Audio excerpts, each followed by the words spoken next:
ప్రభునందు దేవుని పిల్లలైన మీ అందరికీ మన జగద్రక్షకుడైన యేసుక్రీస్తు వారి యొక్క పవిత్రమైన శ్రేష్టమైన పూజింపదగినటువంటి నామంలో మీ అందరికీ నా నిండు శుభం తెలియజేస్తున్నాను. అందరికీ వందనాలు. ప్రభునందు దేవుని బిడ్డలారా, దావీదు గారు కీర్తనలో రాస్తూ కీర్తనల గ్రంథం మొట్టమొదటి అధ్యాయంలో ఒక మాట రాశారు. ఆ మొట్టమొదటి అధ్యాయంలో రాసినటువంటి మొదటి మాట ఏంటి అంటే, దుష్టుల ఆలోచన చెప్పిన నడవక అన్నాడు. అంటే ఒక మనిషికి మొట్టమొదటిగా ఆలోచన అనేది వస్తుంది. ఆ ఆలోచన బట్టే ఆ మనుషుడు చేసే పని ఆధారపడి ఉంటుంది అని విషయం చెప్పాడు. మొట్టమొదటిగా ఏ మనిషికైనా సరే, భూమి మీద పుట్టి ప్రయాణిస్తున్న ఏ మనిషి అయినా సరే ఒక ఆలోచన అంత వస్తుంది.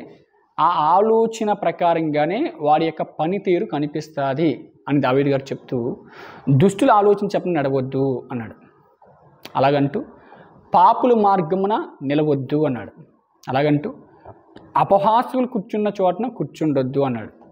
ఈ మూడు చెప్తూ దావీదు గారు ఏమని ప్రజలకు చెప్తున్నాడు అంటే, దైవ ప్రేరేపణతో ఆయన రాసినటువంటి లేఖనంలో ఉన్నటువంటి ఉద్దేశం ఏంటి అని అంటే, దుష్టులు ఎవరు, దుష్టుల ఆలోచన చెప్పడం నడవటం అంటే ఏంటి, దుష్టులు అంటే ఎవరు, దుష్టులు ఆలోచన చెప్పడం నడవటం అంటే ఏంటి అనేటువంటి విషయాన్ని ఆయన సమాజానికి దేవుని యొక్క ద్వారా చెప్పాలనుకుంటున్నాడు.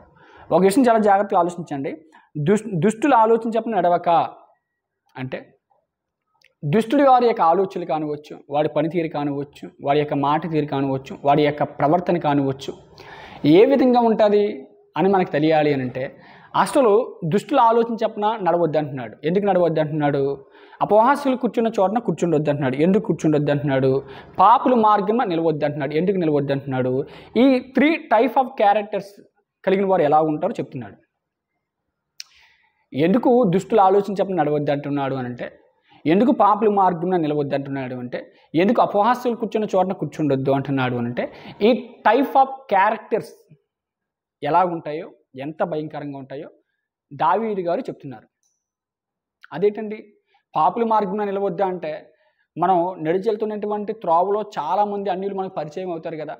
సో ఒక 10 నిమిషాలైనా పావు గంట అయినా నించుని మాట్లాడటం తప్ప అంటే, లేదంటే ఆ అపవాసకులు కూర్చుని చోటన కూర్చుండొద్దు అంటే, మనం సడన్గా కూర్చున్నప్పుడు 10 మంది వచ్చి అపవాసం చేస్తున్నారు అనుకోండి ఒక మనిషి మీద, అంటే అక్కడ కూర్చోవడం కూడా తప్ప అని అంటే, అసలు దుస్తులు అంటే ఎవరు? కేవలం అన్యులైనా దుస్తులు అంటే క్రైస్తవులు కూడా ఉన్నారా అన్నది మనం ఆలోచన చేయాలి. దుష్టుల ఆలోచన చెప్పిన నడవక అన్నాడు. ఒక విషయం చెప్తాను. సౌలు గారు దావీదుని చంపాలనుకున్నారు. ఒక ఆలోచన సౌలు గారిలో మదిలోకి వెళ్ళిపోయింది. అలా మదిలోకి వెళ్ళిపోయినప్పుడు సౌలు గారు సుదీర్ఘంగా ఒకే ఆలోచన ద్వారా క్రియ చేయాలనుకుంటున్నాడు. ఏంటది? దావీదుని చంపాలని. ఎందుకు చంపాలని? దావీదుకి 10,000 కొలది జయధ్వనులు జై జై అని కొడుతున్నారంట. సౌలుకి అయితే 1000 కోళ్ళు కొడుతున్నారంట. ఇప్పుడు కీర్తి ఘనత ఎవరికి వచ్చిందంటే దావీదుకి వచ్చేసింది. దావీదు చూస్తే బొడ్డోడు, చాలా చిన్నోడు, వయసులో అనుభవం లేదు. కానీ ఎక్కువగా కీర్తి ఎవరికి ఉంది అని అంటే, ఎక్కువగా పేరు ఎవరికి ఉందంటే దావీదుకి. అప్పుడు సౌలు గారు హృదయంలో అసూయ ఉంది, ఈర్ష్య ఉంది, కలహంతో కక్షతో దావీదు గారిని చంపాలని అనుకున్నాడు. ఆలోచన వచ్చింది. ఇప్పుడు ఆలోచన ఏ విధంగా మార్చబడుతుంది అని అంటే, ఈటి పెట్టుకొని చంపాలనుకున్నాడు అంటే క్రియ రూపంలో మార్చబడుతుంది. అర్థమవుతుందా? దుష్టుల ఆలోచన చెప్పిన నడవక అన్నాడు. అంటే ఇప్పుడు దావీదు గారు ఆలోచనలో ఎవరు నడవలేదు? యోనాతాను నడవలేదు, తన కుమారుడే. ఎందుకంటే దుష్టుడు ప్రేరేపించాడని ఎవరు తెలుసుకున్నారు అని అంటే, సౌలు గారిని యోనాతాను తెలుసుకున్నాడు. మా నాన్నని దుష్టుడు పెట్టుకున్నాడు, అందుకే ఇలాంటి కార్యక్రమం చేయడానికి పూనుకుంటున్నాడు. ఎందుకునంటే, ఒకానొక నాడు గొలియాతు అన్నవాడిని సంహరించింది ఆ దావీదే. ఆ దావీది లేకపోతే మనకు రక్షణ లేదు నాన్న అని సమూయేలు మొదటి గ్రంథం 19వ అధ్యాయం మొదటి వచనం నుండి మాట్లాడుకుంటూ వస్తాడు. కాబట్టి దావీదుని నువ్వు చంపాలనుకోవద్దు, అది బహు పాపం, బహు కీడు. అలాంటి ఆలోచన నీ మధ్యలోంచి తీసేయి అంటే అక్కడ ప్రమాణం చేస్తాడు. యెహోవా జీవంతోడు నేను దావీదుని ముట్టను అంటాడు. అలాగనే మళ్ళీ ఆ ప్రమాణాన్ని మళ్ళీ వెనక్కి తీసుకొని దావీదుని చంపడానికి ప్రయత్నిస్తాడు. ఆఖరికి ఆ సౌలు అనేటువంటి దైవజనుడు యుద్ధంలో మరి ఆత్మహత్య చేసుకున్నటువంటి పరిస్థితి మనకు కనిపిస్తుంది. అలాంటి ఆలోచనతో నడవటం వలన సౌలు గారి యొక్క జీవితం ఎక్కడికి వెళ్ళిపోయిందంటే పతనానికి వెళ్ళిపోయింది. ఆయన మరణం, ఆయన యొక్క సమాధి సరిగా చేయబడలేదు. ఒక విషయం చాలా జాగ్రత్తగా ఆలోచించండి. దుష్టుల ఆలోచన చెప్పన నడవక, పాపుల మార్గం నిలవక, అపహాస్కులు కూర్చున్న చోటన కూర్చుండక అని దావీదు గారు ఎందుకు అంటున్నారు అంటే, ఎవరిని గూర్చి అంటున్నాడంటే, ఎలాంటి మనుషుల గూర్చి అంటున్నాడు అనంటే, దావీదు గారు మాట్లాడుతున్న మాటలోనటువంటి ఉద్దేశాన్ని అదే కీర్తనల గ్రంథం 26వ అధ్యాయం 45వ వచనంలో చెప్తున్నాడు. చూడండి, అదే కీర్తనల గ్రంథం 26వ అధ్యాయం 45వ వచనంలో ఏమని చెప్తున్నాడో ఒకసారి మనం ఆలోచించగలిగితే, అదే కీర్తనల గ్రంథం 26వ అధ్యాయం 4-5 వచనాలండి. క్షమించాలి, 4-5 వచనాలు. ఆయన ఏమంటున్నాడు అనంటే, పనికి మాలిన వారితో నేను సాంగత్యం చేయను. ఫస్ట్ ఆఫ్ ఆల్ దావీదు గారు దుష్ట ఆలోచన చెప్పన నడవక అనంటూ, పాపుల మార్గంన నిలవక అనంటూ, అపహాస్యకులు కూర్చున్న చోటన కూర్చుండక అనంటూ ఆయన చెప్పడము ఆయన వంతైతే, ఆయన మళ్ళీ ఏం చెప్తున్నాడు అనంటే, నేను పనికి మాలిన వారితో సాంగత్యం చేయను అంటున్నాడు. ఇప్పుడు పనికి మాలిన వారు ఎవరు? ఒక విషయం మనం చాలా జాగ్రత్తగా ఆలోచిస్తున్నాం. పనికి మాలిన వారు ఎవరు? పనికి మాలిన వారు ఎవరు అని అంటే ఎవరిని చూపిస్తాం మనం? ఇప్పుడు లోకంలో ఉన్నవారు జీవనోపాధి కోసం ఏదో ఒక పని చేసుకుంటున్నారండి. ఎవరు ఏ పని చేసుకోకుండా ఎవరు ఖాళీగా ఉండట్లేదు. వాళ్ళు పొట్టకూటి కోసం, వారి యొక్క కుటుంబ పోషణ కోసం ఏదో ఒక పని చేసుకొని బ్రతుకుతున్నారు. మరి వీళ్ళు పనికి మాలిన వారని మనం ఎలా అనగలుగుతాం? అర్థమవుతుందా? వాళ్ళని పనికి మాలిన వారని మనం అనలేం.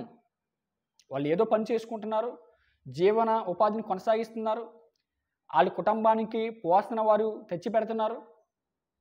కాబట్టి వాళ్ళని పనికి మాలిన వారని మనం అనలేం. మరి దావీదు గారు ఎవరిని ఉద్దేశించి అంటున్నాడు?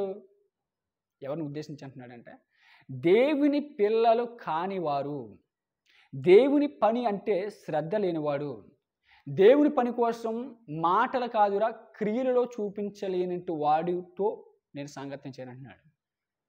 పనికి మాలిన వారితో నేను సాంగత్యం చేయను అని అంటే, దేవుని పని అని గుర్తించి కూడా ఆ పనికి ఎంత సహాయం చేయాలో, ఆ పనిని ఎలాగ చేయాలో, దేవుని పని అనగా చూపించవలసిన ఇంట్రెస్ట్ ఏంటో, దేవుని పని ఎలాగ చేయాలో, దేవుని పని అంటే మనం ఏ విధంగా ఉరకలు తీయాలో అనేంటి శ్రద్ధ లేని వారితో నేను సాంగత్యం చేయనంటున్నాడు. పనికి మాలిన వారితో నేను సాంగత్యం చేయను, పనికి మాలిన వారితో నేను సాంగత్యం చేయనంటూ వేషధారులతో పొద్దు చేయను. వేషధారులతో అని అంటే చెప్పండి, మన దగ్గరికి వచ్చి మన మాట ఆడేవాడు ఇంకొకటి దగ్గరికి వెళ్ళి ఇంకొక మాట ఆడేవాడు. అంటే వాడు జెన్యూన్ పర్సన్ కాదు, వాడు స్ట్రైట్ ఫార్వర్డ్గా ఉండడాడు. మన దగ్గర వచ్చి మన మాట ఆడతాడు, ఇంకొకటి దగ్గర ఇంకో మాట ఆడతాడు.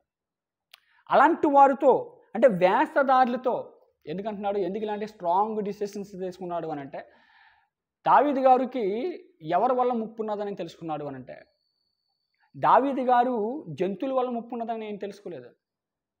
ఎందుకంటే జంతువుల వల్ల పెద్దగా ఏం ప్రమాదం ఉండదండి, అర్థమవుతుందా? కానీ మనుషుల వల్ల ప్రమాదం ఉన్నదని తెలుసుకొని ఆ మనుషుల పట్ల జాగ్రత్త వహిస్తూ ఆ మనుషుల పట్ల ఎలాగుండాలో తెలుసుకొని నేను ఇలాంటి విషయాలు తీర్మానం చేసుకున్నాను అంటున్నాడు. ఎలాంటి విషయాల్లో? ఒకటి, పనికి మాలిన వారితో అంటే దేవుని పనికి వచ్చే వారితోనే నేను సాంగత్యం చేస్తాను. దేవుని పని అంటే నేను ఇంట్రెస్ట్ చూపించిన వారితో నేను సాంగత్యం చేస్తాను. మరి దేవుని పనికి ఇదిగో ఇంత అవసరం, దేవుని పనికి మనం ఇంత హెచ్చించి ఈ విధంగా మనం పని చేయాలి, అలాగే ఎవడైతే సిద్ధపడతాడో అలాంటి వాడితో నేను సాంగత్యం చేస్తాను, నా ప్రయాణం కొనసాగిస్తాను. దేవుని పనికి రాలేని వాడితో నేను సాంగత్యం చేయను అంటున్నాడు. ఈరోజు ఎంతమంది ఉన్నారండి అలాంటి వాళ్ళు? చెప్పండి. మన క్రైస్తవులు ఎవరితో సాంగత్యం చేస్తారు? ఎవరితో ఎక్కువగా టైం స్పెండ్ చేస్తారు? ఎవరితో ఎక్కువగా సాహసం చేస్తారు? చెప్పండి. లోకంలో ఉన్నవారితోనే కదా. అదే ఆయన అంటున్నాడు, పనికి మాలిన వారితో అంటే దేవుని పనికి రాని వారితో నేను సాంగత్యం చేయను అని అంటూ ఆయన ఏమంటున్నాడు అంటే, వేషధారులతో పొద్దు చేయను అంటే వేషధారులతో నేను ఎప్పుడు కూడా కలిసి ఉండడానికి, లేదంటే సరే అది ఇది అని కట్టడానికి కట్టడానికి ఎప్పుడు కూడా నేను స్టెప్ తీసుకోను. చూడండి, చాలామంది క్రైస్తవులే చాలామంది ఎలా ఉంటారంటే వేషధారణ బయటికి జీవితంలాగా, లోన అంతరంగంలో ఇంకొకటి నోటి మాటలు చూస్తే పౌలులా బ్రతికిదాంరా, ఇంకొకటి చరాస్త్రాస్తులు వారు ఎలాగ అమ్మేస్తారు అలాగ అమ్మేసి దేవుని కొరకు మనకి మనమే బ్రతికేద్దాం, అనేటువంటి మాటలు ఉంటాయి కానీ వారి జీవితాల్లో సరైనటువంటి తీర్మానాలు ఉండవండి. అర్థమవుతుందా? సరైనటువంటి తీర్మానాలు వ్యాసధారణ అంటే దావీదుకి ఇష్టం ఉండదంట. అందుకే మనము కూడా ఎలాంటి స్నేహితుల్ని ఎంచుకోవాలి అని అంటే, మనము కూడా ఎలాంటి స్నేహితుల్ని మనం కలిగి ఉండాలి అని అంటే, 1 దేవునికి పనికొచ్చే స్నేహితులు మనకు కలిగి ఉండాలి. 2 వ్యాసధారణ లేకుండా ముఖాముఖిగా స్ట్రైట్ ఫార్వర్డ్గా మనతో నడుచుకునే వాడితో మన స్నేహం కలిగి ఉండాలి. కొంతమంది పనికిమాలిన వారు ఉంటారు. ఎంత పనికిమాలిన వారు అంటే, పక్కోడి గురించి మాట ఏదో ఒకటి అదే బైబిల్లో వాడు చదువుతాడు, నీ పొరుగు వాని గురించి చాటుని ఏది కూడా నువ్వు మాట్లాడకూడదని. అదే బైబిల్ చదువుతాడు, అదే బైబిల్ అది ఉంటుంది. కానీ వాడు పొరుగు వారి గురించి చాటున ఏదో ఒకటి మాట్లాడకుండా ఉంటాడు. అలా మాట్లాడుకోవడం వలన వాడి దీవిని వాడే పోగొట్టుకుంటున్నాడు. అలా మాట్లాడటం వలన వాడుకున్న సాక్ష్యాన్ని వాడు పోగొట్టుకుంటున్నాడు. అలా మాట్లాడటం వలన దేవుని నుండి వచ్చిన దీవిని వాడే పోగొట్టుకుంటున్నాడు. ఎందుకు అంటున్నానంటే ఈ మాటలో, బైబిల్ గ్రంథంలో ఒక వ్యక్తి మన వలన ఒకవేళ బాధపడ్డాడు అని అంటే, మన వలన లేదంటే ఒక వ్యక్తి వలన మనం బాధపడ్డాము అని అంటే, అది ఆ వ్యక్తి గురించి సంఘానికి ఒకళ్ళు ఇద్దరిని తీసుకెళ్ళి వెళ్ళి చెప్పాలి, లేదంటే సంఘానికి చెప్పాలి. ఆ తర్వాత వినకపోతే వాడిని వదిలేయాలి. ఇంకంటే దట్స్ ఆల్. లేదంటే ఆ వ్యక్తి గురించి మనం ప్రార్థన చేయాలి, ఆ వ్యక్తి మారాలని దేవునికి అప్పగించాలి. That's all. ఎందుకంటే ఏ వ్యక్తికి తీర్పు తీర్చడానికి దేవుడు మనకు అవకాశం ఇవ్వలేదు. అది మన హృదయాన్ని బట్టి దేవుడు మనకు ఇస్తున్నటువంటి మంచి ప్రతిఫలం. ఎందుకంటే నీ హృదయంలో ఏదైతే ఉంటుందో అది దేవునికి తెలుసు కనుక, నీ హృదయాన్ని బట్టి దేవుడు మార్కులు వేసేవాడు కనుక, నీ వ్యాసదాన్ని దేవుడు చూసేవాడు కనుక నీకు ఏవి ఇవ్వాలో అదే ఇస్తాడు దేవుడు. అర్థమవుతుందా? అందుకే దావీదు గారు ఏమంటున్నారు అని అంటే, పనికి మాలిన వారితో నేను సాంగత్యం చేయను అని నిర్ణయాలు తీసుకుంటున్నాడు. ఆయన ఎలాంటి స్ట్రాంగ్ డిసిషన్స్ తీసుకుంటున్నాడు అని అంటే, దుష్టుల ఆలోచన చెప్పిన నడవకండి అని చెబుతూ, పాపుల మార్గమున నిలవకండి అని చెబుతూ, అపహాసకులు కూర్చున్న చోటన కూర్చుండొద్దు అని చెబుతూ, ఈ 3 క్యారెక్టర్స్ ఎవరికి ఉంటాయి అని అంటే, పనికి మాలిన వాడు అంటే దేవుని పనికి రాలేని వాడికి లక్షణాలు ఉంటాయి. అర్థమవుతుందా? వాడు ఏం చేయాలనుకుంటాడు? పాపుల మార్గమున అని అంటే, పాపులు దేవుని పనికి రాకుండా వారి సొంత స్వలాభం కొరకు బ్రతికేవారు గుంపు కొన్ని ఉంటాయి. దేవుని పనికి రాకుండా రికార్డింగ్ డ్యాన్సులు కానివచ్చు, లేదంటే ఇంకా గేమ్స్ కానివచ్చు, ఇంకా బెట్టింగ్ గేమ్స్ కానివచ్చు, ఇంకా కొన్ని జబర్దస్త్ కామెడీ విషయాలు మాట్లాడుకోవడం కానివచ్చు, కొన్ని టీమ్స్ ఉంటాయి వీళ్ళకి. అలాంటి గుంపుల్లో టైం స్పెండ్ చేయడం ఇష్టం వాళ్ళకి. అర్థమవుతుందా? టైం స్పెండ్ చేయడం ఇష్టం. అదే దేవుని ఆరాధన కంటే వాళ్ళు ఎక్కువగా ఇంట్రెస్ట్ చూపించరు, దేవుని మాటల కంటే ఎక్కువగా ఇంట్రెస్ట్ చూపించరు, దేవుని కోసం ఎక్కువగా బ్రతకాలనేటువంటి ఆలోచన వారికి ఉండదు. అర్థమవుతుందా? అందుకంటున్నాడు ఆయన, పనికి మాలిన వారితో నేను సాంగత్యం చేయను. ఎందుకంటున్నాడు అంటే, పాపుల మార్గమున నడుచుకుంటూ వెళ్ళిపోయేవారు పనికి మాలిన వారు, అపవాసులు కూర్చున్న చోటన కూర్చుండేవారు పనికి మాలిన వారు. ఎందుకు అని అంటే, అసలు సమయం తక్కువగా మనకుంది, సమయం పోనీక సద్వినియోగం చేసుకోండి అన్నాడు దేవుడు. అంటే నువ్వు ఎప్పుడు ఈ లోకాన్ని విడిచి వెళ్ళిపోతావు నీకు తెలియదు. అలాంటప్పుడు నువ్వు ఎలా బ్రతకాలి? దేవుడిచ్చిన ఈ తక్కువ కాలంలో, దేవుడిచ్చిన ఈ సమయంలోనూ దేవుని కొరకు నువ్వు ఉన్నతంగా పవిత్రంగా నీ జీవితాన్ని నువ్వు దేవుని కనపరుచుకుంటూ, దేవుని ఎదుట పశ్చాత్తాపం పడుతూ, దేవుని ఎదుట కన్నీరు కారుస్తూ, నువ్వు రోజు అభివృద్ధి చెందాలి. రోజు నీ యొక్క పాత ప్రాచీన స్వభావాన్ని మార్చుకుంటూ, మారు మనసు కలుగుతూ, సంపూర్ణుడిగా నువ్వు తీర్చిదిద్దబడడానికి క్రీస్తు మార్గంలో ముందుకెళ్ళిపోవాలి. ఇవన్నీ చేయకుండా పనికి మాలిన వారితో సహవాసం అంటే దేవుని పనికి, అర్థమవుతుందా? దేవుని పనికి రాని వాడితో నీకు ఎందుకురా సహవాసం? నాకు అర్థం కావట్లేదు. దేవుని పని అంటే వాడికి ఇష్టం ఉండదు, దేవుని కోసం వారు బ్రతకరు, దేవుని అంటేనే వారికి ఆ ఆలోచనలు ఉండవు. అలాంటప్పుడు ఎందుకు నీకు వారితో సహవాసం? అందుకే దావీదు గారు తీసుకునేటువంటి తీర్మానం ఏంటి అంటే, పనికి మాలిన వారితో నేను సాంగత్యం చేయను అని అంటూ ఆయన ఏమంటున్నాడు అని అంటే, వ్యాసదారులతో పొద్దు చేయను అంటే, వ్యాసదారులతో నేను ఎప్పుడు వల్ల వాళ్ళకి మప్పి పొందే విధంగా నేను నడుచుకోను, వారికి నాకు పొద్దు లేదు. వ్యాసదారులతో పొద్దు చేయను అని అంటూ ఆయన ఏమంటున్నాడు చూడండి, భక్తిహీనులతో సాంగత్యం చేయను. నెక్స్ట్ ఆయన మాట్లాడుతున్న మాట, భక్తిహీనులతో అంటే దేవుడంటే భయం లేని వాడితో, దేవుడంటే విధేయత వినయం లేని వాడితో, దేవుడంటే శ్రద్ధ లేని వాడితో ఆయన సాంగత్యం చేయను అంటున్నాడు. మరి మనం ఎవరితో చేస్తున్నాం? భక్తిహీనులతో. దేవుడంటే గౌరవం ఉండదు, దేవుడంటే చులకనగా మాట్లాడుతూ ఉంటారు, దేవుడంటే హేళన చేస్తూ ఉంటారు, దేవుడంటే సెటార్లు వేస్తూ ఉంటారు. అర్థమవుతుందా? అలాంటి వారితో నువ్వేంట్రా చేస్తున్నావు చెప్పు, ఒకసారి నువ్వు ఆలోచించు. అలాంటి వారితో నీకేంటి పని? దావీదు గారు ఏమంటున్నారంటే, అలాంటి వారితో నేను సాంగత్యం చేయను, పొత్తు పెట్టుకోను, భక్తిహీనులతో సాంగత్యం చేయను, సహవాసం నేను చేయను భక్తిహీనులతో. నాకు సహవాసం నాకు పనికి రాదు. ఎందుకంటే వాళ్ళ మార్గాలు పాప సంబంధమైన మార్గాలు. వారు అపహాస్కులతో కూర్చోవడానికి ఇష్టపడతారు, పరిశుద్ధ జనాంగంతో కూర్చోవడానికి ఇష్టపడరు, దేవుని యొక్క సన్నిధిలో కూర్చోవడానికి ఇష్టపడరు, దేవుని యొక్క మాటలు వినడానికి ఇష్టపడరు, దేవుని యొక్క మాటలు పాటల రూపంలో పాడడానికి కూడా వాళ్ళు ఇష్టపడరు. అందుకే అలాంటి వారితో నువ్వు కలిసి ఉండొద్దు అంటున్నాడు దేవుడు. కానీ మనం పెద్ద బోధకులుగా చెప్పుకుంటున్నాం, మనం పెద్ద విశ్వాసులుగా చెప్పుకుంటున్నాం, మనం అర్థమవుతుందా? వాక్యం నాకే తెలుసు అని చెప్పుకుంటున్నాం మనం. సంఘాలలో ఎప్పటి నుంచో సీనియర్ మోస్ట్ పీపుల్స్ అని చెప్పుకుంటున్నాం మనం. బై బర్త్ క్రిస్టియన్స్ అని చెప్పుకుంటున్నాం మనం. మన పాపపు క్రియలు, మన పాపపు ఆలోచనలు, మన పాపపు స్థితి గతులు మార్చుకొని ప్రభు సన్నిధిలో గడపాలని వచ్చి తీర్మానం చేసుకున్నాం మనం. మళ్ళీ ఎవరితో మన పొత్తులు ఉంటున్నాయి? లోక సంబంధులతో. అవునా? భక్తిహీనులతో. అవునా? భక్తిహీనులతో, పనికి మాలిన వారితో, దేవుడికి ఇష్టం లేని వారితో నీ సహవాసం, నీ సాంగత్యం. అలాంటప్పుడు నువ్వు ఎలా మారగలుగుతావు? ఒక విషయం ఆలోచన చేయండి. దేవుడు దుష్టుల ఆలోచన చెప్పిన నడవక అన్నాడు. అంటే అర్థం ఏంటి అని అంటే, మీరు దుష్టులతో పాలు పొత్తులు పెంచుకోవద్దు అని అర్థం. చాలామంది ఏమంటారంటే, నేను వాళ్ళలోకి వెళ్ళి వాళ్ళు మార్చేస్తానని అంటాడు. అరే అది ఇంపాసిబుల్ అని దేవుడు అంటున్నాడు. అసలు నువ్వు వారిలోకి వెళ్ళి వారిని మార్చడం ఏంటి? నేను మార్చేస్తారంటున్నాడు దేవుడు. అర్థమవుతుందా? నీకు అంత క్యాపబిలిటీ లేదు, నీకు అంత సబ్జెక్ట్ లేదు, నీకు అంత స్ట్రామనం లేదు. నువ్వు వారి దగ్గరికి వెళ్ళి వారిని మార్చడం కాదు, నువ్వు వారి దగ్గరికి వెళ్తే వారు నేను మార్చేస్తాడు అంటున్నాడు. అందుకే ఆయన ఏమంటున్నాడు అంటే, దుష్టులు ఆలోచించడం మీరు నడవకూడదు, పాపుల మార్గం మీరు నిలవకూడదు, అపహాసులు కూర్చున్న చోట మీరు కూర్చునకూడదు. ఎందుకు చెప్తున్నాడు నీకు ఈ గైడ్లైన్స్ అంటే, నువ్వు ఒకవేళ పొరపాటున వాళ్ళ మార్గాలకు వాళ్ళ దారిలోకి వెళ్ళేవా, నువ్వు పాడైపోతావు, నువ్వు చెడిపోతావు. నువ్వు వాళ్ళని మార్చాలంటే విడుదలే, నువ్వు మార్చలేవు వాళ్ళని, నువ్వు వారిని మార్చలేవు, ఇంపాసిబుల్. చాలామంది డైలాగ్ లేదు తెలుసా, నేను మార్చేస్తానండి. ఎవడా నువ్వు? క్రీస్తువా మార్చడానికి? అవునా? యేసుక్రీస్తు ప్రభువు వారు అంటున్నారు కదా, విశ్వాసకి అవిశ్వాసకి పాలెక్కడదే. అవునా?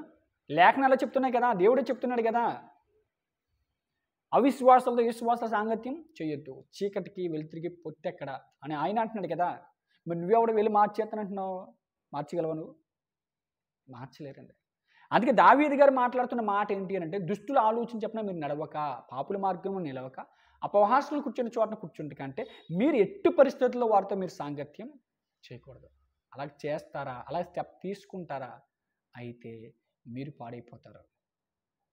మీరు వెళ్ళేది మార్చేస్తారని అనొద్దు, మీరు మార్చలేదు, అంత సామర్థ్యం మీకు లేదు. వస్తే వాడే రావాలి నీ దగ్గరికి, వస్తే వాడి స్థితిని మార్చుకొని, వాడి గతిని మార్చుకొని, వాడి పరిస్థితిని మార్చుకొని నీ దగ్గరికి రావాలి తప్ప, నువ్వు వాడి గుంపులోకి చేరిపోయి ఏదో వాడికి చెప్పేసి మార్చేస్తానుకుంటే నువ్వు భ్రష్టులు అయిపోతావు. ఆయన ఏమంటున్నాడు తెలుసా, పనికి మాలిన వాడితో సాంగత్యం చేస్తే పనికి మాలిన వాడు అయిపోతావు అంటున్నాడు. వ్యాసదారులతో సాంగత్యం చేస్తే, పొద్దు చేస్తే నువ్వు వ్యాసదారు అయిపోతావు అన్నాడు. ఎందుకు? వాడితో నువ్వు సాంగత్యం చేస్తే వాడు లేనిది ఉన్నట్టుగా, ఉంది లేనట్టుగా మాట్లాడిస్తే ఏదేదో చేస్తాడు. కాబట్టి నువ్వు కూడా ఏం చేయాలి? వాళ్ళలాగా మారిపోవాలి. అందుకే వద్దు. ఫస్ట్ ఒకసారి నువ్వు ఆ స్టెప్ తీసుకున్న తర్వాత, అలాంటి నీకు పరిచయం అయిన తర్వాత, ఇలాంటి వారితో సాంగత్యం చేస్తే ఇంత డేంజర్ జోన్లో పడిపోతామా అని తెలుసుకున్న తర్వాత నువ్వు బ్యాక్ వచ్చేయాలి. అలాగంటే ఆయన ఏం చెప్తున్నాడు చూడండి, భక్తిహీనులతో సాంగత్యం చేయను, నిర్దోషినని నా చేతులు కడుగుకొందును. భక్తిహీనులతో సాంగత్యం చేయను, నిర్దోషినని నా చేతులు కడుగుకొందును. ఎందుకంటే భక్తిహీనులతో సాంగత్యం చేస్తే నేను దోషిని అయిపోతాను. అంతే కదండి. భక్తిహీనులతో సాంగత్యం చేస్తే మనం ఏమవుతాం? దోషులమే, నిర్దోషులమేం కాదు మనం. భక్తిహీనులతో ఎప్పుడైతే సాంగత్యం చేస్తామో, అలాగే భక్తిహీనులతో మనం సాంగత్యం చేసినప్పుడు, వారు చేసిన పనిలో మన పాలుభాగస్తులం అయినప్పుడు, అప్పుడు మనం దోషులం అవుతాం తప్ప, చెప్పండి, నిర్దోషులం అవుతాం. అందుకే దావీదు గారు ఎలాంటి తీర్మానం తీసుకున్నాడు అని అంటే, దుష్టుల ఆలోచన చెప్పడం మీరు నడవకండి, పాపుల మార్గంలో మీరు నిలవకండి, అపవాసులు కూర్చున్న చోట మీరు కూర్చుండకండి అని చెబుతూ ఆయన తీసుకున్న తీర్మానాలు చూడండి. ఆయన తీసుకున్న తీర్మానాలు, ఒకటి, నేను పనికి మాలిన వారితో నేను సాంగత్యం చేయను, వ్యాసదారులతో పొద్దు చేయను, దుష్టుల సంఘము నాకు అసహ్యం. ఎవరి సంఘం? దుష్టుల సంఘం. దుష్టులు ఎవరు చెప్పండి? దుష్టులు ఎవరు? దుష్టులకు ఒక సంఘం ఉంటుందంట. ఏంటి ఆ సంఘం?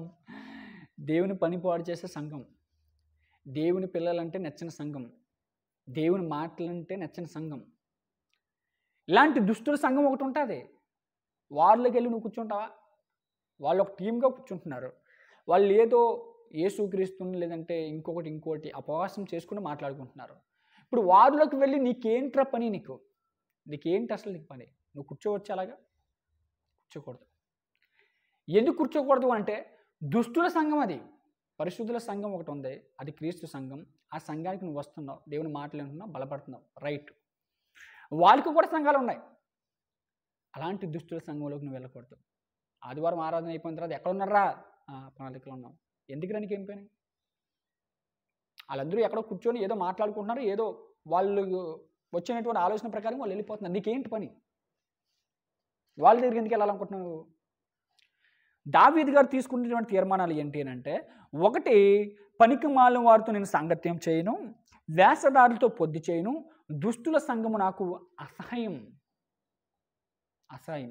దేవుని పనికి రాని వారు యొక్క ఆ గుంపు ఏదైతే ఉంటుందో ఆ గుంపులోకి వెళ్ళడమే నాకు అసహ్యం అంటున్నాడు. దేవునికి పనికి రాని, దేవుని పని గురించి ఆలోచించేని, దేవుడు ఎంత ఇష్టం లేని గుంపు ఎవరైతే ఉంటారో అలాంటి వారితో నేను పొత్తు చేయను అంటున్నాడు. మరి ఏం చేస్తాం చెప్పండి? ఏం చేస్తాం? ఏం చేయాలి?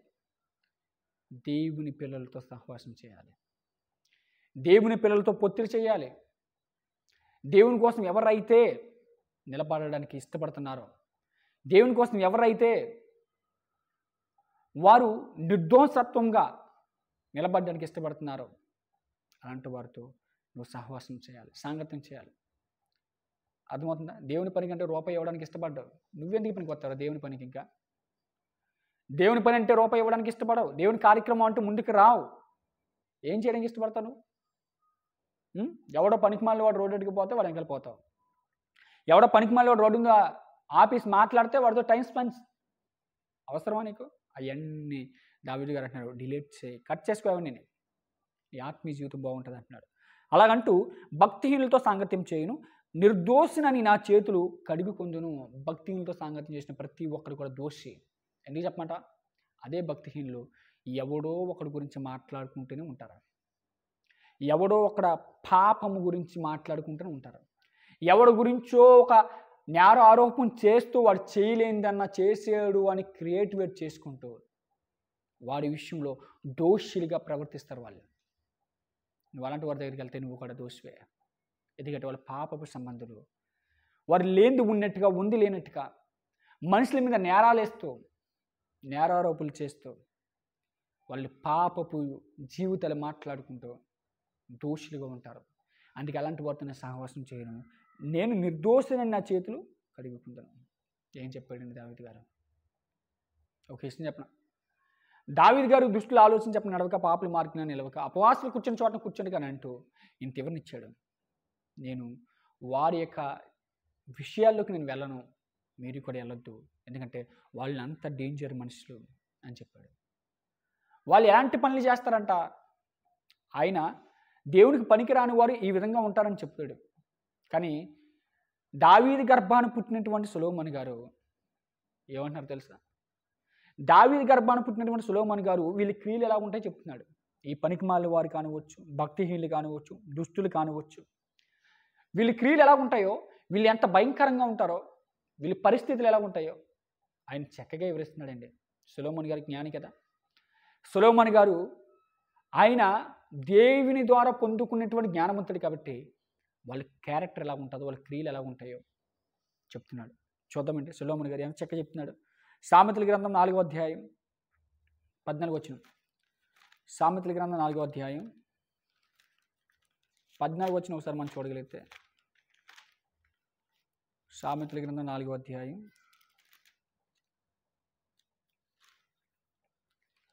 14 వచనం ఒకసారి మనం చూడగలిగితే ఆయన చెప్తున్నాడు, భక్తిహీనుల త్రోవను చేరకము అంటున్నాడు.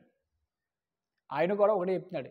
ఇందాక దావీదు గారు ఏమన్నారంటే భక్తిహీనులతో సాంగత్యం చేయకమని అంటూ, దుష్టుల సంఘంలో చేరకు అని అంటూ, ఇక ఎవరి గురించి అయితే దావీదు గారు మాట్లాడారో దుష్టులతో సాంగత్యం చేయకొనంటూ ఆ దుష్టులతో మీరు పొత్తు పెట్టుకోవద్దు అని అంటూ దుష్టుల సంఘంలో మీరు చేరవద్దు అని అంటూ ఇంకా ఏవే విషయాలు చెప్పాడో ఆ మనుషుల క్యారెక్టర్ ఎలా ఉంటాయో ఇక్కడ సొలొమోన్ గారు చెప్తున్నారు. చూడండి ఎంత చక్కగా వివరిస్తున్నాడు ఆయన. భక్తిహీనుల త్రోవను చేరకము అంటున్నాడు. భక్తిహీనుల త్రోవ అంటే దేవునికి పనికిరాని వాడే భక్తిహీనుడు అంటే. దేవుణ్ణి నమ్మలేని వాడు భక్తిహీనుడు అంటే. దేవుని పని అంటే హృదయపూర్వకంగా చేయలేని వాడే భక్తిహీనుడు అంటే. దేవునికి ఇంత ఇవ్వాలని హృదయంలో నిశ్చయించుకోలేని వాడే భక్తిహీనుడు అంటే. దేవుని పని నీ దగ్గరకు వచ్చింది, ఇంత ఇవ్వాలండి అని వచ్చేసింది. అప్పుడు ఎంతో కొంత ఇవ్వాలని నిర్ణయించుకోలేడండి వాడు. దేవునికి ఇవ్వాలనుకోడు వాడు. ఏమండి, ఇప్పుడు ఒక 500 అడిగారండి నిన్ను. 500 అడిగినప్పుడు అట్లీస్ట్ ఒక 10 రూపాయలని ఇవ్వలేవు నువ్వు, ఒక 10 రూపీ అని ఇవ్వగలవు. కానీ వాడు హృదయంలో నిర్ణయించుకోడు. వాడు మూర్ఖుడు. బయటికి దేవుని పని చేస్తున్న వాడిగా ఉంటాడు, దేవుని మాటలు చెప్తున్న వాడిగా ఉంటాడు, దేవుని కోసం బ్రతుకుతున్న వాడిగా ఉంటాడు, దేవుడే నా ప్రాణదాత అన్నట్టుగా ఉంటాడు. కానీ దేవుని పని వాడు ముందుకు వచ్చినప్పుడు ఎదుటివారు ఒక 500 అయినా దేవుని పనికి హెల్ప్ చేయండి, ఒక 1000 రూపాయలని హెల్ప్ చేయండి, లేదంటే ఒక 10,000 హెల్ప్ చేయండి, వారి స్తోమత స్థితిని బట్టి వాళ్ళు అడిగినప్పుడు వాడు ఒక్క 10 రూపాయలని చేస్తానని ముందుకు రాడు. వాడు భక్తిహీనుడు. భక్తిహీనుల త్రోవను చేరకము అంటున్నాడు. వాళ్ళు త్రోవలో వెళ్ళాలని ఆలోచన మానుకో అంటున్నాడు. అర్థమవుతుందా? మన దారిలో వెళ్తే మన గ్యాంగ్ ఉంటుందని మనకు తెలుసు. ఎందుకంటే అదే ఊర్లో మనం తిరుగుతాం కాబట్టి, అదే వీధుల్లో మనం తిరుగుతాం కాబట్టి, అదే దారిలో మనం తిరుగుతాం కాబట్టి వాళ్ళు ఉంటారని నువ్వు తెలిసినప్పుడు నువ్వేం చేయాలి? విరమించుకోవాలి. అరే ఈ త్రోవలోకి వెళ్తే ఈ దరిద్రులు ఉంటారు, వచ్చి వీళ్ళతో మళ్ళీ మాట్లాడడం టైం వేస్ట్, టైం అంతా పాడైపోద్ది, పనికిమాల మాటలు మాట్లాడతారు, పనికిమాల ఊసులు మాట్లాడతారు. సో ఇలాంటి వారితో మనకి ఎందుకు అవసరమా అని నిర్ణయించుకొని ఆ త్రోవను కాకుండా నీకు ఒకవేళ పని ఉంటే వేరే త్రోవను పోవాలి. అది చెప్తున్నాడు సొలొమోన్ గారు. ఎంత అద్భుతంగా చెప్తున్నాడు అండి. భక్తిహీనుల త్రోవను చేరకము. ఆ త్రోవలో నువ్వు వెళ్ళాలనుకో, ఎందుకంటే నీకున్న భక్తి సన్నగిలిపోద్ది. ఆ నీకున్న కొద్దో గొప్ప ఉన్న భక్తి పాడైపోద్ది. భక్తిహీనుల త్రోవను చేరకము, దుష్టుల మార్గమున నడవకము. ఏం చెప్పాడండి దేవుడు? సొలొమోన్ గారి దగ్గర రాయించినటువంటి మాటలు అద్భుతం. భక్తిహీనుల త్రోవను నువ్వు నడవద్దు, దుష్టుల మార్గమున నడవకము. ఎందుకు వద్దంటున్నారు? ఎందుకు దావీదు గారు అలాగన్నారు? సొలొమోన్ గారు, ఆయన గర్భాన పుట్టినటువంటి జ్ఞాని అయిన సొలొమోన్ గారు కూడా ఎందుకు అలా అంటున్నారు తెలుసా? వారి ద్వారా నీకు వచ్చే నాసు అంతే కాదండి. ఒకవేళ గతంలో నువ్వు నడిచేవేమో, పుణ్యించి విరమించుకో, నడవటం మానే. అలాంటి వారికి దూరంగా ఉండు, నీ జీవితం బాగుంటుంది. అలాంటి వారికి దూరంగా ఉండు, ప్రశాంతంగా ఉంటావు. అలాంటి వారికి దూరంగా ఉండు, పీస్ఫుల్ మైండ్ లైఫ్ నీకు ఉంటుంది. ఎందుకంటే ఎవడు ఏది నీకు తెచ్చి పెట్టడండి. నీ దగ్గర ఉన్నది ఏదైనా లాక్కోవాలి, దాచుకోవాలి, దోచుకోవాలనుకుంటారు తప్ప ఎవడు నీకు ఏది ఇచ్చి పెట్టరు. ఆయన ఎంత జ్ఞానంతో అంటున్నాడు అని అంటే, ఆయన జ్ఞానం సంబంధమైనటువంటి మాటలు చూడండి. భక్తిహీనుల త్రోవను చేరకము, దుష్టుల మార్గము నడవకము, దాని యందు ప్రవేశింపక తప్పించుకొని తిరుగుము.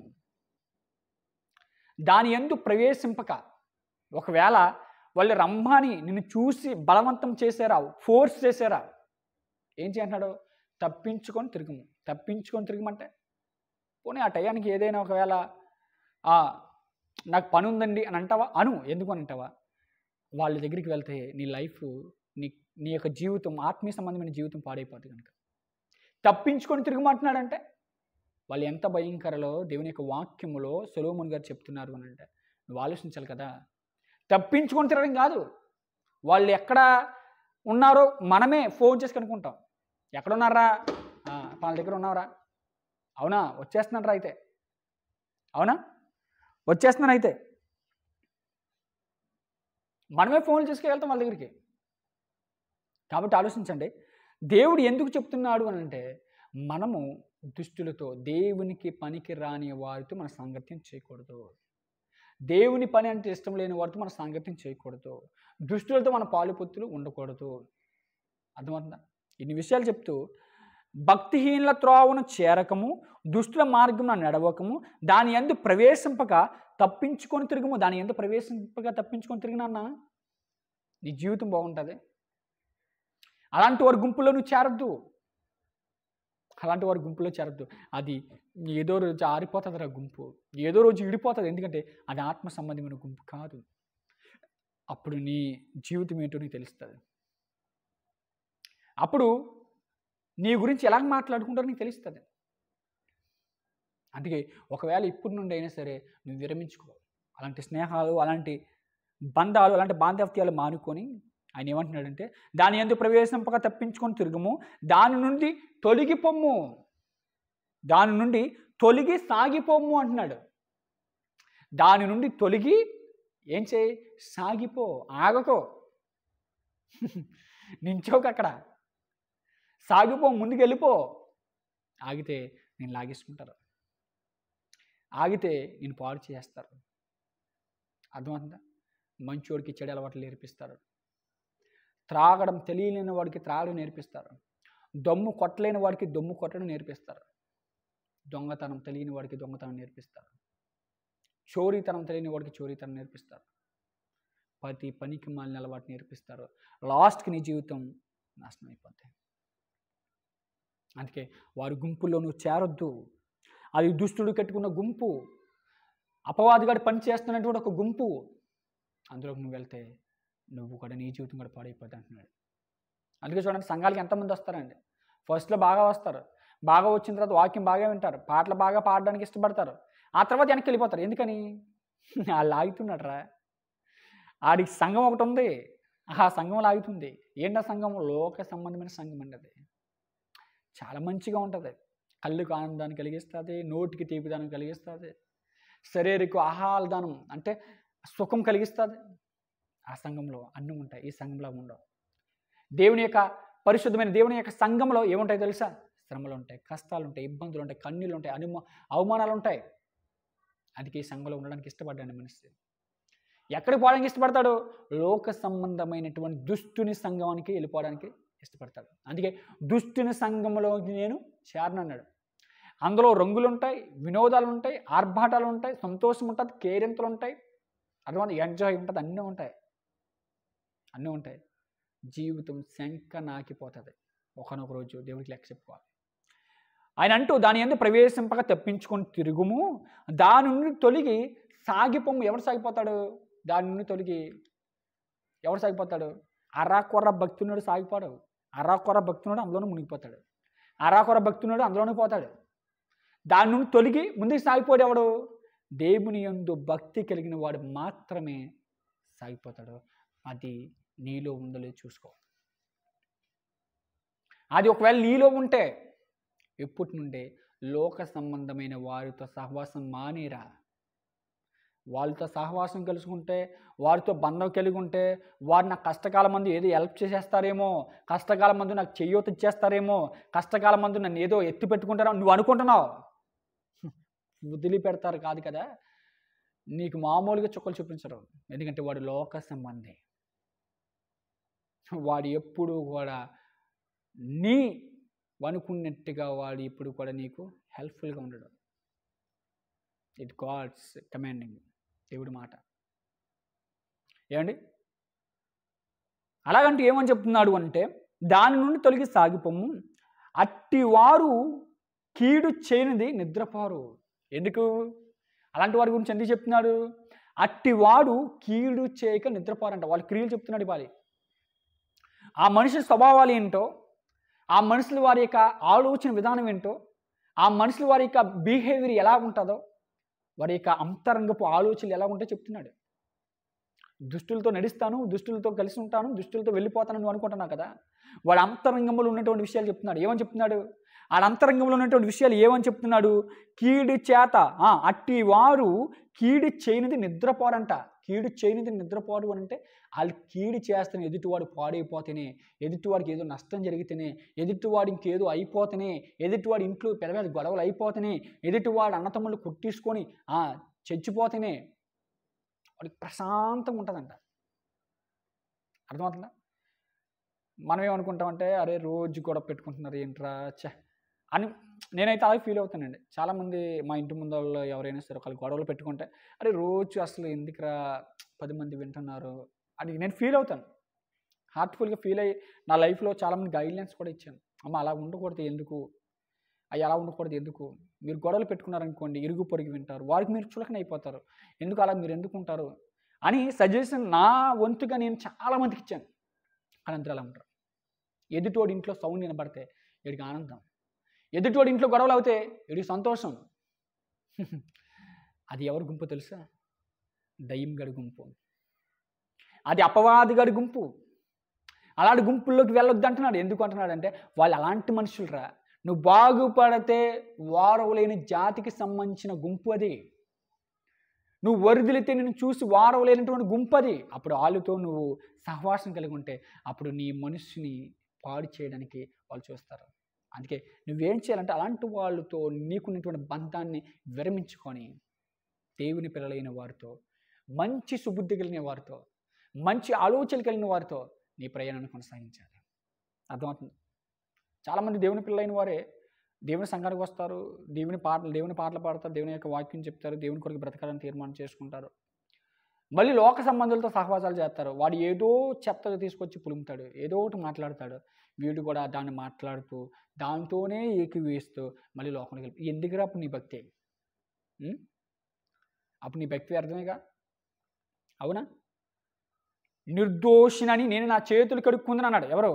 దుష్టులతో నేను సాంగత్యం చేయను అని అంటూ దావీదు గారు నిర్దోషినని నా చేతులు నేను కడుక్కుంటానంటే దుష్టులతో సాంగత్యం చేస్తే ఆయన ఏమి పొందుకుంటాడు, ఏమి ఆయనకు బిరుదు వస్తుందని ఆయన అనుకుంటున్నాడు అంటే దోషినని బిరుదు వస్తుందని అనుకుంటున్నాడు. ఎందుకనంటే నిర్దోషినని ఆయన తీర్పు పొందాలి అని అంటే దుష్టులతో ఆయన సాంగత్యం చేయకూడదు. ఏదైనా ఒక ప్రోడక్ట్ కొనేటప్పుడు, ఏదైనా ఒకటి మనం వండుకొని తినేటప్పుడు అది క్వాలిటీయా కాదా అని మనం చూసుకొని తినడానికి ఇష్టపడతాం. అది డ్రెస్ అయినా సరే, క్వాలిటీ అయినా మెటీరియల్ అని చూస్తాం. అవునా? ప్రతిదీ కూడా క్వాలిటీయా కాదని చూస్తాం. దేవుడు కూడా నువ్వు క్వాలిటీయా కాదని చూస్తాడు. నువ్వు కూడా ఎలాంటి వారితో స్నేహం చేయాలంటే వీడు దైవభక్తి సంబంధమైనటువంటి క్వాలిటీ గలవాడా లేదా దుష్ట సంబంధమైనటువంటి చెప్పండి మోసగాడా అని మీరు ఆలోచన చేసుకోవాలి. అలాగంటూ ఆయన అంటున్నాడు, అట్టివారు కీడు చేయనిది నిద్రపోరు, ఎదుటి వారిని పడద్రోయినది వారికి నిద్ర రాదు. ఎదుటి వారిని పడద్రోయాలి. ఎదిగిపోతున్నాడు వాడు, ఎదిగిపోతున్నాడు. ఎదుటో నుంచి చేయాలి, పడేసేయాలి. చూసారా? ఎదుటోడు ఎదిగిపోతూ ఉంటే వీళ్ళకి నిద్ర రాదంట. అంటే ఎదిగిపోతూ ఉంటే నిద్ర రాదంటే అర్థం ఏంటి? అభివృద్ధి చెందేవారిని చూసి వీడు వారవలేడని అర్థం. అభివృద్ధి చెందేవారిని చూసి వీడు తట్టుకోలేడని అర్థం. అందుకే దుస్తులతో మీరు సాంగత్యం చేయొద్దు అన్నాడు. వారి ఆలోచనలు చాలా భయంకరంగా ఉంటాయి. మీ ఆలోచనలా ఉండవు.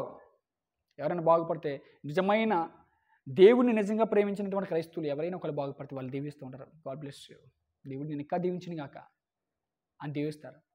అదే దుష్ట సంబంధం కలిగిన వాడు దీవించబడుతూ ఉంటే వాడు చూస్తున్నాడు, ఇది ఎలా అక్కడ దీవించబడిపోతున్నాడు, వీడిని ఏదో విధంగా పడేయాలి, వీడికి ఏదో విధంగా అపాయం కలిగించాలి, వీడికి ఏదో విధంగా కీడు కలిగించాలి. చూసారా? అందుకే అలాంటి వారిని మీరు సాంగత్యం చేయకూడదని ఎందుకు దావీదు గారు అన్నారు అంటే, ఎందుకు దావీదు గారు చెప్పారు అంటే అలాంటి వారి క్రియలు అంత భయంకరంగా ఉంటాయి కనుక. ఆయన అంటున్నాడు, అట్టివారు కీడు చేయనిది నిద్రపోరు, ఎదుటి వారిని పడద్రోయినది వారికి నిద్ర రాదు. ఎదుటి వాడిని పడదేసేయాలి. పొరుగు వాడిని నష్టం కోరుకుంటే వాళ్ళు ఈ జాతంతా, పొరుగు వాడిని కీడు కోరుకుంటే వాళ్ళు ఈ జాతంలా.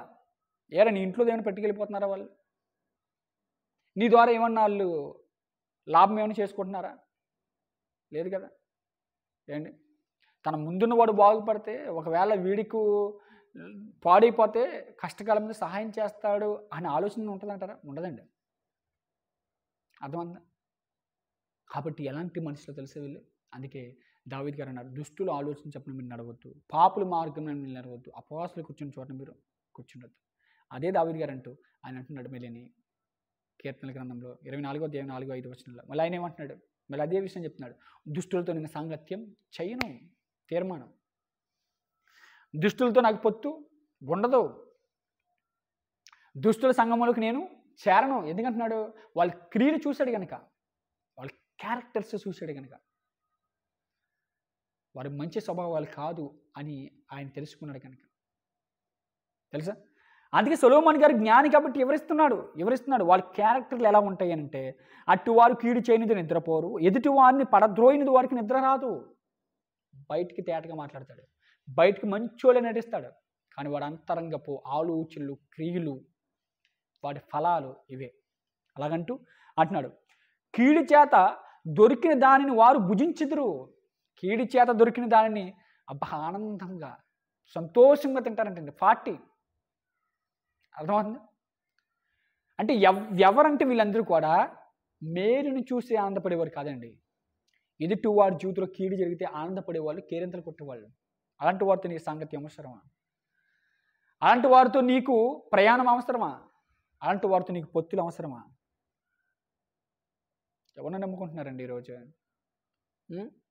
దేవుడు చెప్పిన మాట ప్రకారం ఎవరు జీవించకపోయినా, దేవుడు చెప్పిన మాట ప్రకారం ఎవడు ప్రయాణించకపోయినా వారి జీవితం లాస్ట్కి అతలాకుతలం అయిపోతుంది. అలా అంటూ బలత్కారం చేత దొరికిన ద్రాక్షారసంను త్రాగుతురు. బలత్కారం చేత అర్థమైందా? వారు కష్టపడి సంపాదించుకోవడానికి ఇష్టపడండి, ఏదో విధంగా కూని చేసి ఏదో విధంగా దోచేసుకోవాలి. బలత్కారం అర్థమవుతుందా? ఏదో విధంగా బలత్కారం చేత దొరికిన ద్రాక్షారసం త్రాగుదురు. పట్టపగల వరకు వేకువ వెలుగు తేజరిల్లినట్లు నీతిమంతుల మార్గము అంతకంతకు తేజరిల్లును. అర్థమవుతుందా? పట్టపగల వరకు వేకువ వెలుగు తేజరిల్లినట్లు అంటే పట్టపగల వరకు వేకువ వెలుగు అంటే పట్టపగల వరకు వేకువ చుక్క వెలుగు తేజరిల్లినట్లు నీతిమంతుల మార్గం అంతకంతకు తేజరిల్లును. నీతిమంతులను చెప్తున్నాడు. ఏమని చెప్తున్నాడంటే, దుష్టులు వాళ్ళు ఆ విధంగా ఉంటారు, నీతిమంతులు వీళ్ళు ఈ విధంగా ఉంటారు. నీతిమంతులు అంతకంతకు తేజరిల్లుతారు. ఎలా ఉంటే దేవుని కోసం బ్రతికేవారుగా ఉంటే. ఎదుటివాడు బాగుపడిపోయాడు, వాడు వర్ధిల్లిపోతున్నాడు, వాడు ఇలాగైపోతున్నాడు అని ఆడు మనుషులు అనుకోకుండా నిష్కల్మషంగా ఉంటాయి. వాడు నీతిమంతుడు. వారి కష్టాన్ని బట్టి వారి కష్టార్జితాన్ని దేవుడు అభివృద్ధి చేసుకుంటూ ముందుకు తీసుకువెళ్తూ వాడిని దేవుడు దినదినము తేజరిల్లింపు చేస్తాడు. అలాగే ఎదుటివాడు ఎవడైనా ఎదిగిపోతున్నాడు అనుకోండి, వాడు ఎదిగిపోతున్నాడు, అంతలు ఇలా కట్టిస్తాడరా, రై ఏంట్రా వాడు రోజుకి ఇలాగా ఇంత అప్డేట్ అయిపోతున్నాడు, అసలు ఎలా వస్తుందా వీడికు అని సుదీర్ఘంగా వాడి మీద నువ్వు ఇన్వెస్టిగేషన్ చేయడం ప్రారంభించావు అనుకో, నీ మీద ఇన్వెస్టిగేషన్ చేస్తాడు దేవుడు. ఎందుకు తెలుసా? వాడికి ఇస్తుంది ఎవరు? నువ్వు కాదు, ఏమీని దేవుడు ఇస్తున్నాడు. దేవుడిచ్చిన దాని మీద నువ్వు ఇన్వెస్టిగేషన్ చేస్తావు అనుకోండి, అప్పుడు దేవుడు ఏమంటాడు తెలుసా? ఒరే నీకెందుకురా అంతా, వాడు నా ఎందుకు నమ్మకంగా ఉంటున్నాడు కనుక, వాడు కష్టాన్ని నమ్ముకొని యథార్థంగా వాడు పని చేసుకుంటున్నాడు కనుక, వాడు నీతిని కాపాడుకుంటూ ముందుకు వెళ్ళిపోతున్నాడు కనుక, వాడు ఎవరి విషయంలోని వారు చెయ్యి పెట్టకుండా వాడి జీవితంలో వాడే దేవునికి సమర్పించుకుని ముందుకు వెళ్ళిపోతున్నాడు కనుక, వాడు నేను అభివృద్ధి చేశాను, అసలు నీకేంట్రా అని నీ ముందు ఫోకస్ చేస్తాడు దేవుడు. అర్థమవుతుందండి? కాబట్టి ఆలోచించవలసిన విషయం ఏంటి అని అంటే, దేవుని కొరకు మనం బ్రతకవలసినటువంటి విషయం ఏంటంటే, ఇక్కడ రాయబడినటువంటి లేఖన భాగంలో ఉన్నటువంటి విషయాలు ఏంటి అని అంటే, దేవుడు ఏమంటున్నాడు అంటే, భక్తిహీనుల మార్గము చూడండి, నీతిమంతుల మార్గం అంతకంతకు తేజరిల్లును, భక్తిహీనుల మార్గము గాఢంధకారమయం. భక్తిహీనుల మార్గం వాళ్ళకి ఆఖరికి వాళ్ళ మార్గంలో ప్రయాణించారు కానీ వారు ఎక్కడికి వెళ్ళిపోతున్నారో వాళ్ళకే తెలియదండి. భక్తిహీనుల మార్గం గాఢంధకారమయం. వాడు ప్రయాణిస్తాడు, వాడు ఎక్కడికి వెళ్తాడు వాడికే తెలియదు. అది భక్తిహీనులు వెళ్ళిపోయే మార్గం. వాళ్ళు ఎక్కడికి వెళ్తారో వాళ్ళకే తెలియదండి. వాళ్ళు పనాల దగ్గరికి వెళ్తాం, మా జీవితం ముగించుకున్న తర్వాత అన్నది వాళ్ళకి ఉండదు. అలాగే భూమి మీద బ్రతుకుతున్నప్పుడు సడన్గా వారికి ఏదైనా వచ్చినప్పుడు వారు ఎవరిని చూస్తారు అని అంటే, ఎవరిని చూసినా వాళ్ళ ముందు ఉంటారండి. ఎందుకంటే భక్తిహీనుడు జీవితం అలాగైపోతాయి. దేవుడు ఏమంటున్నాడు అంటే, భక్తిహీనుల మార్గం గాఢంధకారమయము. భక్తిహీనుడు జీవించినంత కాలం వాడు అనుకున్న మార్గం ఇది రైట్ అని జీవిస్తాడు. అదే మార్గంలో వాడు ప్రయాణం చాలిస్తాడు, వాడు జీవితం చాలిస్తాడు, వాడు చనిపోతాడు. వాడు ఎక్కడికి వెళ్ళిపోతున్నాడో వాడికి తెలియదు.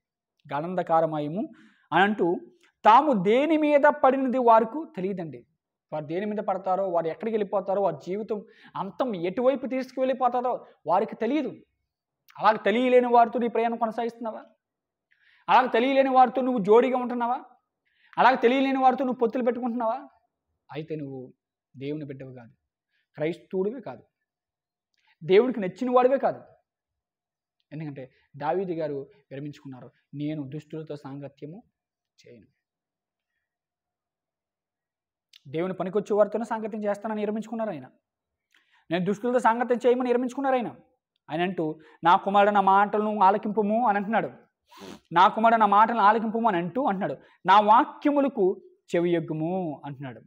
నా కుమారుడు నా మాటలను ఆలకింపుము అని అంటూ నా వాక్యములకు చెవియొగ్గు. దేవుని మాటలకు చెవియొగ్గు, నీ జీవితం బాగుంటుంది. దేవుని మాటలు నేను చెవుని పెట్టుకో, నీ లైఫ్ బాగుంటుంది. దేవుని మాటలు విని అనుసరించు, దాని కొరకు బ్రతుకు. దేవుడు ఎవరితో స్నేహం చేయొద్దు అన్నాడు, వారితో స్నేహం చేయడం మానే. దేవుడు ఎవరి దగ్గరికి వెళ్ళొద్దు అన్నాడు, వారి దగ్గరికి వెళ్ళడం మానే. ఎందుకంటే వారి ద్వారా నీకు వచ్చినటువంటి ప్రమాదాలు ఆశామశ కాదు. నా కుమారుడు నా మాటలు ఆలకింపుము, నా వాక్యములకు నీ చెవిని ఎగ్గము, నీ కన్నులు ఎదుట నుండి వాటిని తొలగిపోనీకము, నీ కన్నుల ఎదుట నుండి వాటిని తొలగిపోనీకమని అంటూ నీ హృదయమందు వాటిని భద్రము చేసుకొనుము, దొరికిన వారికి అవి జీవమును.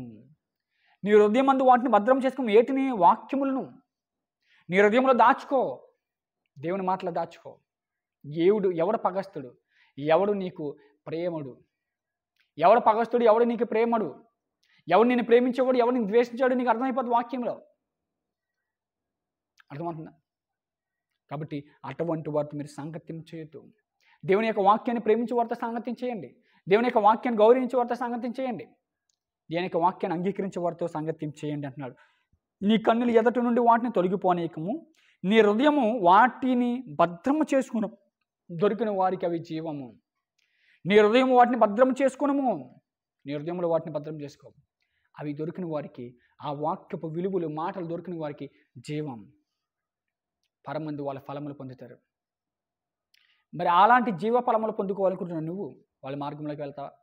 వాళ్ళ మార్గంలో ప్రయాణిస్తావా? ప్రయాణించకూడదండి. రెండో క్వశ్చన్ చెప్తాను. దుష్టుల సాంగత్యంలోకి మనం వెళ్ళొద్దు అంటున్నాడు అంటే, క్రైస్తువులు కూడా చాలామంది దుష్ట సంబంధాలుగా మారిపోయిన వాళ్ళు ఉన్నారు. లేరా బయటికి క్రైస్తువులే కానీ వాళ్ళ క్రియలన్నీ కూడా అపవాదిగాడికి దత్తపుత్రులా ఉంటాయి. అలాంటి వాడితో కూడా సంగతి చేయడం మానేయండి, నో ప్రాబ్లం. అర్థమవుతుందా?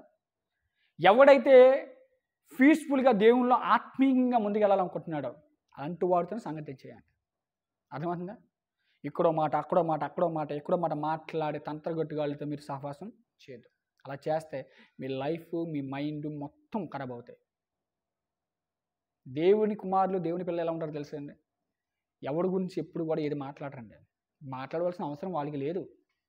దేవుని పిల్లలను వారికి, దేవుని పిల్లలను వారు ఒకే ఒక కాన్సెప్ట్, వారి ఆలోచన ఏంటి అంటే దేవుని మాటలు మనం నేర్చుకోవాలి. దేవుని యొక్క వాక్యం బ్రతికున్నంత వరకు దేవుని వాక్యం నేర్చుకుంటూ దేవుని ఎదుట ప్రతి క్షణం మన నోటుతోనో, కొన్నుతోనో, చేతితోనో, ముక్కుతోనో, దేనితో మన అపవిత్రత మన దేహం అయిపోతుంది కనుక, అలాగ అయిపోతున్న ఈ దేహాన్ని, ఈ మలినమైపోతున్న ఈ దేహాన్ని దేవుని యొక్క వాక్యం ద్వారా రోజు పవిత్రపరుచుకుంటూ, అయ్యో ఇదిగో రోజు మాటలతో, అయ్యో ఇదిగో ఈ రోజు చూపులతో, అయ్యో ఇదిగో ఈ రోజు ఈ విధానంతో నీ ఎదుట నేను నీతిమంతుడిగా లేకపోతున్నామో, తొలగిపోతున్నామో, నన్ను కాపాడు, నీ వాక్యం ద్వారా బలపరచు, నన్ను రక్షించు అని పశ్చాత్తాప పడుతూ దేవుని ఎదుట దినదినం నూతన పరుచుకుంటూ ముందుకు వెళ్ళేవాడే నిజమైన క్రిస్టియన్.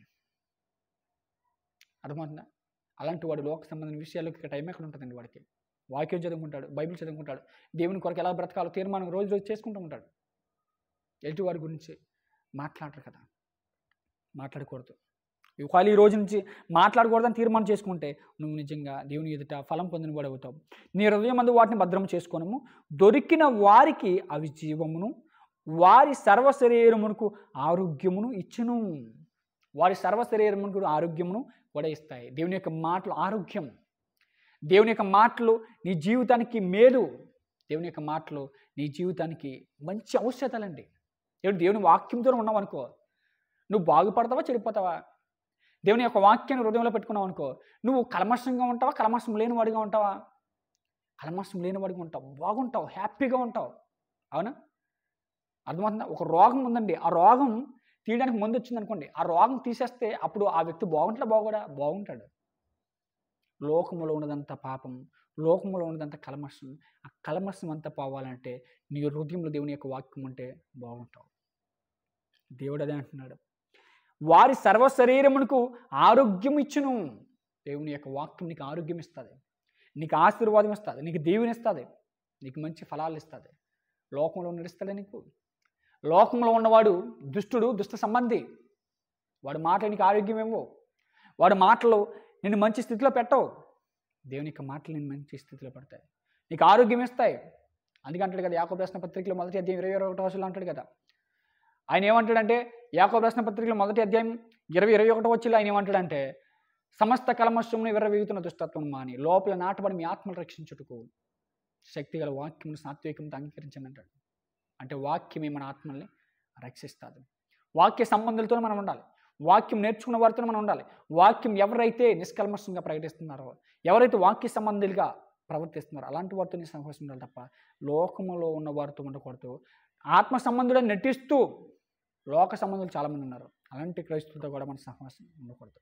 కాబట్టి మీకు ఆరోగ్యం కావాలన్నా, మీకు దేవుని కావాలన్నా దేవుని యొక్క వాక్యాన్ని ప్రేమించి దేవుని కొరకు బ్రతికుతారని నేను ఆశిస్తున్నాను. దావీదు గారు చెప్పినట్టుగా దుష్టుల ఆలోచన చెప్పిన ఎవరైతే నడవకుండా ఉంటారో, పాపుల మార్గంలో ఎవరైతే నిలవకుండా ఉంటారో, అపవాసులు కూర్చుని చోటని ఎవరైతే కూర్చోకుండా ఉంటారో, దేవుని యొక్క వాక్యాన్ని ఎవరైతే వారి హృదయంలో భద్రపరుచుకుంటారో అలాంటి వారికి ఆరోగ్యం, ఆయుస్సు, దీవెన దేవుడు ఇచ్చినటువంటి ప్రతిఫలాలు దేవుడు మీకు మీ కుటుంబాలకి దేవుడు దయచేయను గాక.